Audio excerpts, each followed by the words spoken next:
My mom wouldn't do that. Okay. Yes, she would. Welcome back to my channel. This is Lindsay from Beyond the Beauty of Lindsay. If you're new here, please hit that like button. And if you're not new here, or if you've been here for a while, I'm so happy to have you. Starting a new series called A Unique World, and this series is going to be featuring some amazing, strong, humble, and empowering women, such as this one right here, who I'm going to be featuring today. And I'm excited for you guys to hear her story, because not only is she an amazing athlete, which is how I met her personally, but she's an amazing student, and also her story is way more than what you think it might be, which is why I am inspired by you every single day. So, with that, I wanted to introduce you, our friend and family member, Cece. Thanks for coming. Thanks for doing this. I'm glad you're so having me. excited to have you on this. So, let's get down to it. How did you figure out that you had Crohn's? What was the process to getting there? That was a really long and grueling process. Yeah. So was it 2 years ago? I think I had developed a perianal abscess. Okay. And I had it long before I said anything, because I didn't want to say anything because I was worried that it was gonna affect literally just everything I did. Yeah. So when we finally did look at it, they just poked it and kind of drained it and thought it would just go away. Yeah. But it ended up coming back, and it was just getting really painful. So we did get that surgically removed, but we just got it gashed out, no stitches, no nothing. And you thought that was it? Yeah. Okay. And so then after the perianal abscess was gone and healed up, it was probably not even 2 weeks after that I thought another one had come back. Yep. And we later found out that was actually a fistula, not a perianal abscess. Wow. And so that's when they put a Ceton in. So that was my second surgery. And then we did a colonoscopy, and they found the inflammation in my stomach. So the inflammation, plus the fistula, she has Crohn's disease.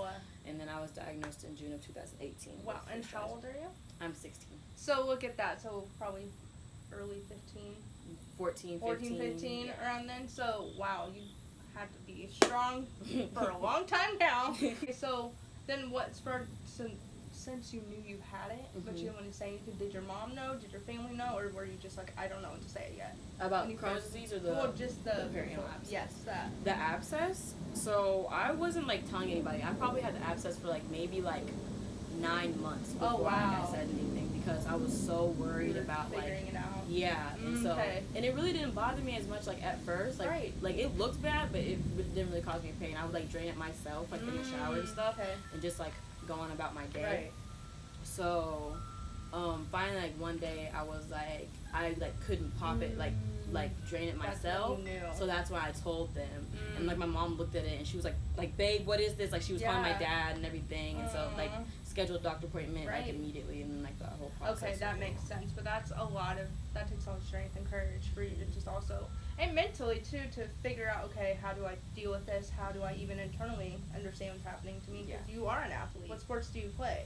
I do basketball, I run track, and then I play the violin, which requires a lot of sitting. Yep. So that's one of the reasons we wanted to fix this up, because I would be adjusting myself in violin class. That makes sense. Really couldn't do anything. So, and that's amazing too, because not only are you just athletics, you love music, and so that's awesome. So you have those amazing artistic traits that go along with your story. When you got diagnosed with Crohn's, what were the steps after that?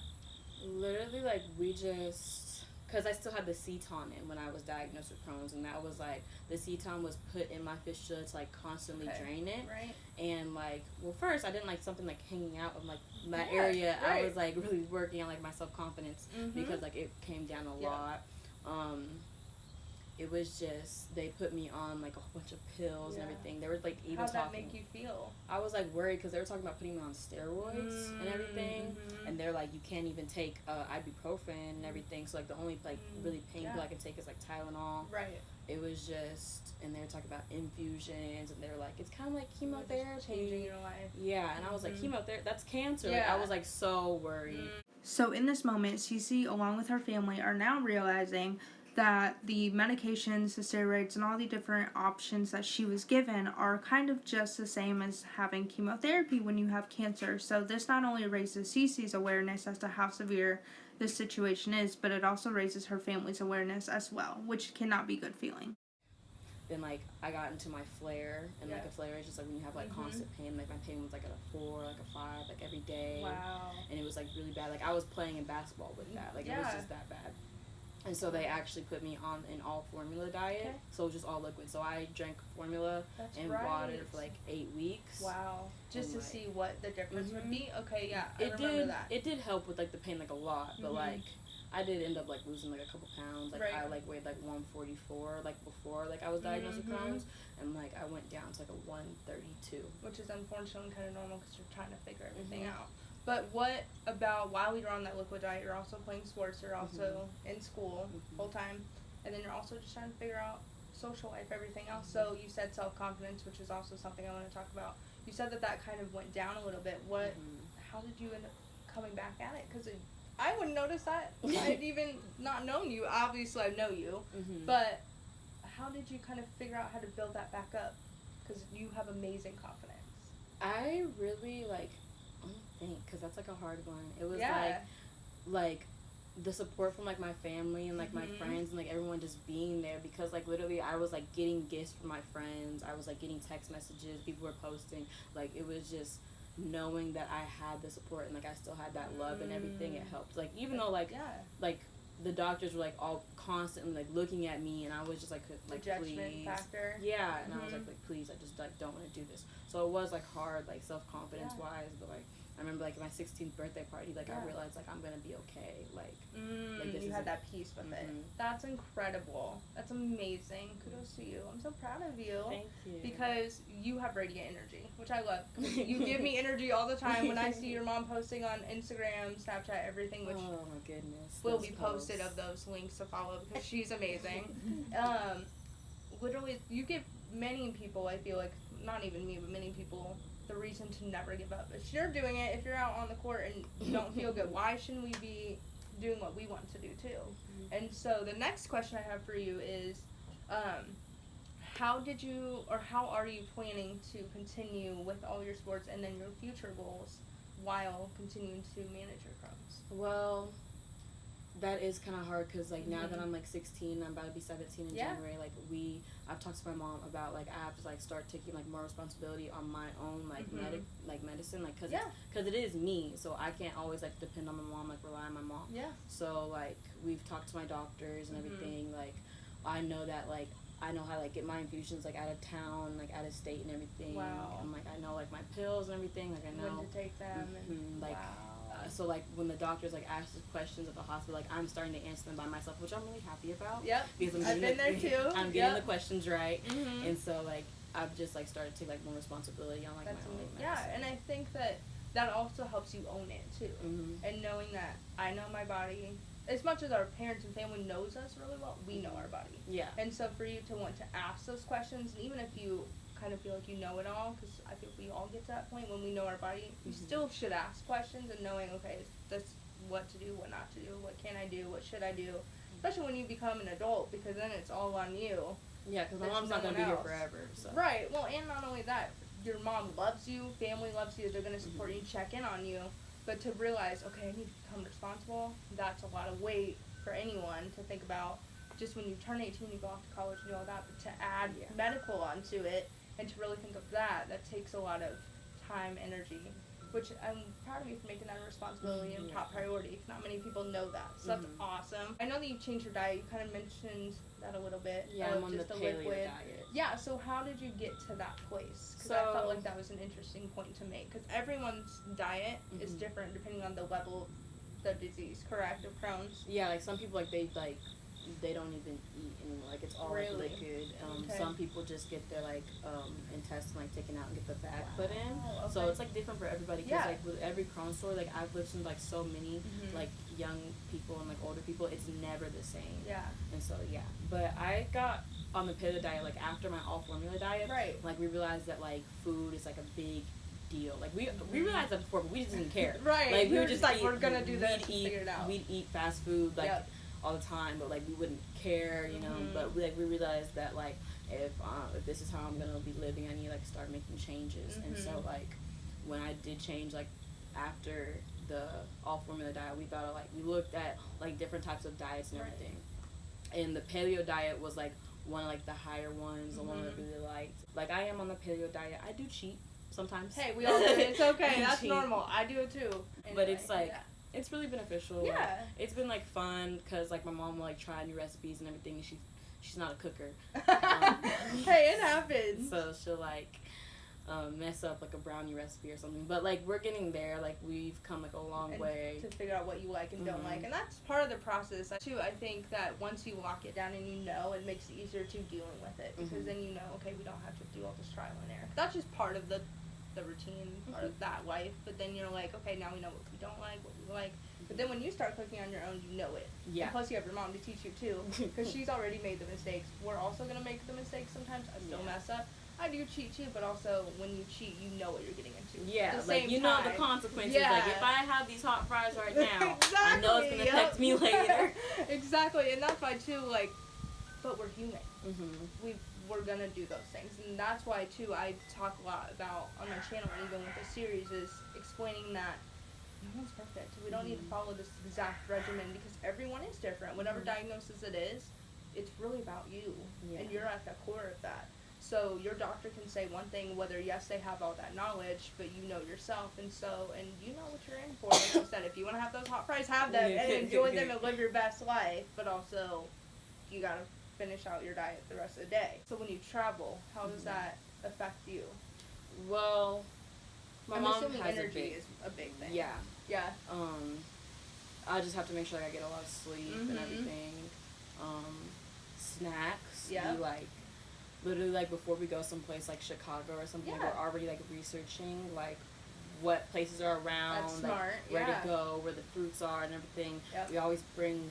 My mom bought this really expensive Yeti cooler that was not needed. I feel like we could have bought like a different cooler and been the same process, but she'll like, we have like these glass containers, like she'll cut up the fruit, she'll get the grapes and everything. She's prepared. She's overly prepared because like. You never know. In terms of energy, how do you know when to stop? What, if you're tired or whatever, how do you know when to take a break? Because you are very regimented between running, sports, school, everything. I think my body, like now my body just like tells Used me, to it, like I'll come home from like basketball practice, I'll come home and like fall asleep in my bed, like automatically, like my body just like knows like when I'm too tired, like I'll sleep in and everything, like it's just, my body knows now, but like even me, like I'm still at the point where I'm kind of hard-headed still. So like even if I am tired, I probably won't be like, okay, I'm tired, like let's take like a 10, like 15-minute break. I probably won't do that.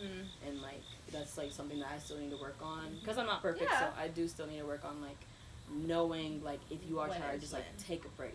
Like, and that's not a bad thing because some people think that, you know, oftentimes with my vision and hearing, oftentimes it gets too loud for me. Sometimes I go into the bathroom for 5 minutes, or I go somewhere where it's quiet to refresh my energy and also just have silence. And so I think some people take that as a negative when really it's a positive, because then you're benefiting your energy for everyone else around you, and you're able to also just be the beautiful you. And not many people know that also with Crohn's and with many different medical and just different unique circumstances that you wouldn't know it unless you said it. Yeah. I deal with that all the time. Do you deal with that too, or how do you share your story? Well, because obviously you're open with me, but you know me, so. But because Crohn's is like the silent disease, so like no one like really knows. Like I don't. But like after like I realized that I don't have a problem with this like coming out, like my mom has like a Facebook and an Instagram and like a hashtag. She like made bracelets. I and love all of that. Yeah. She was like really into like Cece, we got this. We're supporting you. Like, and that's great. It was cute. We'll have that too, and that's amazing. The other couple of questions before we get into your new mom, who's awesome, is what are your plans for the future, and how do you plan to continue to share awareness besides social media? I feel like you have that amazing ability to do so. Well, like I have been like doing things like the Crohn's and Colitis Foundation, like they have a fundraiser where it's like the Dream Factory. So like my 16th birthday party was all paid for by the Dream Factory. That's amazing. And they, was beautiful, by the way. I loved it. It was so fun.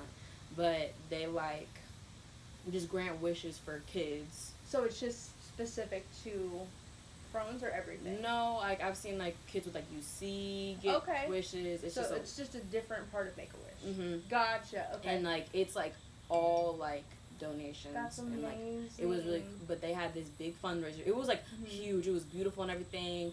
And like I went and I spoke and I told my story there. I did see this. Okay, we'll have to insert some pictures there because she looks stunning too. Oh, thank you. So that's what that was for. Okay, it was like really fun. That's awesome. And like I'm happy because like so many people that came up to me after my speech, they're like, you really touched me. Right. I was crying during your speech. Like my daughter has cried. It was just a lot.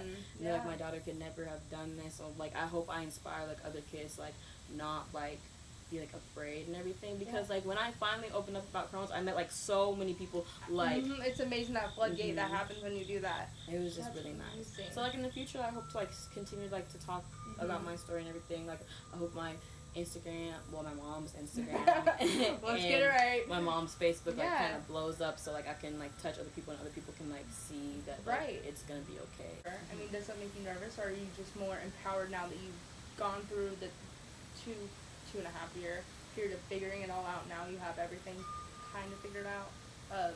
Just going forward with that. Yeah, I definitely loved like telling my story. Like I'm not comfortable anymore because at first I was like, I had a perianal abscess. Like I was so afraid of telling people. But now I'm just like, I did that, so everybody can know that I did this and everything. And so like, and there are highs and lows of that. And so when those lows happen, does it affect you in terms of like, well, maybe I won't be able to do this in the future, like in sports? Do you feel like that day will come, or no?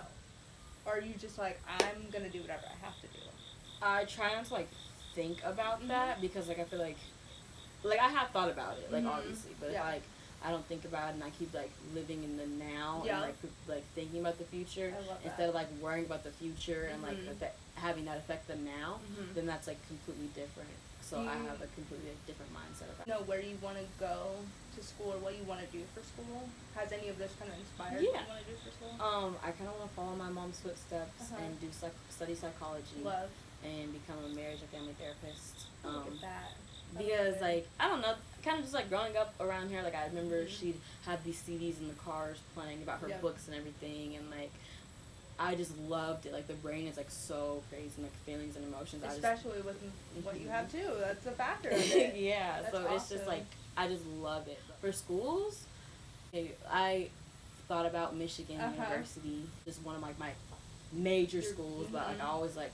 I've liked KU, I've liked Wichita State. That's like why we're also good friends. KU is it? Yep. Yeah. Yep. That's so, awesome. Those schools too, because they both like will allow me, because I have to think about like people like I can't go to a school if they don't care about me like medically, and that's like that's mom's factor. She's like, I don't care if you're 18, if they don't care about you medically, you're not going there. Absolutely. And so because it's the accommodation factor too. And do you have that in school now? Yes. Okay. Like my coaches are so understanding. Like my friends act like doctors. Like they're like, what's your pain level at? Like it's so fun. It's because they care. And that's also, you're like, come on, leave me alone. But I'm sure it's like, I get where you're coming from. Because my coach is like worried. They're like, okay, so like if you just need to sit out, like just let me know. Yeah. And they're like basically it's just like, just tell me, I got you. Like that's like just communication. Band violin, but you have to learn that and even communicate that as well. Yeah. Because every person is going to internalize what you say in a different way. Yeah. So learning those personalities too, which is amazing for you because you're already advocating for yourself, because not many people know how to do that. So I'm really proud of you, and also I think not only thank you for sharing your story, but also the fact of how many people that you already inspire. And for you to already be doing speaking engagements and things like this is you're already changing so many lives. So never dismiss also the hardships that you have, but always know that the goal at the end of the day is you're gonna get there. And like you said, I'll be okay. It's not always easy, but if there's anything that you could say to somebody else, whether it's they have a worse level, or I might be using wrong language, correct me, of a different diagnosis in the Crohn's disease. Like more critical. Yes, thank you. What would you say to them, even if they are in that same position of just finding out everything else? And after that, too. What would you say if you could help them, that might inspire them to keep going? Like, try not to, like, close yourself off, because, like, people are here, like, actually trying to help you. Yeah. And know that this is going to be hard, but it's not going to kill you. It's only going to make you stronger. So you just have to, like, have that thought in mind, like, because I always thought, like, just about like how hard it was, I thought, okay, so like think about like a year from now, think about how happy I'm gonna be. Yeah. That's literally like the mindset like you just kind of have to have, because it's gonna be hard. Like, Yeah. And I'm not gonna lie, like it was hard, but you're gonna be okay. There's a light at the end of the tunnel. Mm-hmm. You came on to do this. Yay! Thank you. I love you. You're amazing. Now we're gonna hear from Cece's mom, Courtney. So we will get back to you in just a moment. Alright everyone, thank you so much for tuning in to the first video of this series of A Unique World. Make sure you give it a like, a comment, and a share down below. Don't forget to subscribe to whatever platform you are watching this on, and there will be a part 2 to this interview with Cece featuring her mom, Courtney. Stay tuned. See you soon.